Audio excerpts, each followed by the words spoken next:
In the heart of nature, a silent but deadly predator lurks. Its slender body, iridescent wings, and keen eyes make it a master of the air. Meet the dragonfly, a tiny creature with a voracious appetite for mosquitoes. A dragonfly's ability to hunt is unparalleled. Its large, compound eyes allow it to spot even the smallest of prey from a distance. With a flick of its wings, it can change direction in an instant, catching its target with incredible precision. Armed with powerful jaws, a dragonfly can pierce the body of a mosquito with ease. In a single day, it can consume up to 100 of these pesky insects, making it a natural ally in the fight against mosquito-borne diseases.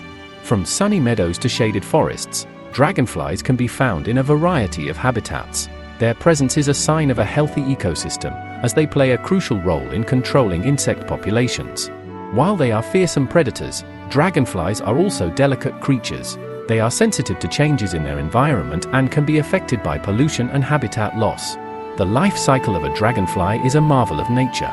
From its aquatic nymph stage to its aerial adulthood, it undergoes a remarkable transformation. As the sun begins to set, the dragonfly takes to the skies once more, ready to continue its hunt.